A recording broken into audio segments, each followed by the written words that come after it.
Hello everyone, welcome to my channel. তো আজকে D.El.Ed part 2 অর্থাৎ ফাইনাল ইয়ারের রেজাল্ট প্রকাশিত হয়েছে।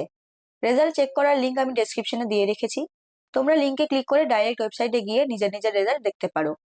যখন তোমরা রেজাল্ট চেক করবে তখন সেখানে কোনো মার্কস দেখতে পাবে না, সেখানে তিনটে অপশন দেখতে পাবে। কেউ কেউ দেখতে পাবে ফার্স্ট ডিভিশন উইথ ডিস্টিংশন, এবং কেউ কেউ দেখতে পাবে অনলি ফার্স্ট ডিভিশন, আবার কেউ কেউ দেখতে পাবে সেকেন্ড ডিভিশন। তো এটার মানে অনেকেই বুঝতে পারছো না। কত পার্সেন্ট পেলে ডিস্টিংশন আসে, কত পার্সেন্ট পেলে অনলি ফার্স্ট ডিভিশন লেখা থাকবে, এবং কত পার্সেন্ট পেলে অনলি সেকেন্ড ডিভিশন লেখা থাকবে। এই ভিডিওতে সেটাই ডিটেলসে আলোচনা করব। তার আগে বলি পার্ট 2 এর টোটাল পাস মার্কস কত। তো পার্ট 2 এর টোটাল মার্কস হলো 700, এবং এর মধ্যে পাস মার্কস হলো 320, অর্থাৎ 40%। তো এবার বলি সেকেন্ড ডিভিশনে পার্সেন্টেজ কত।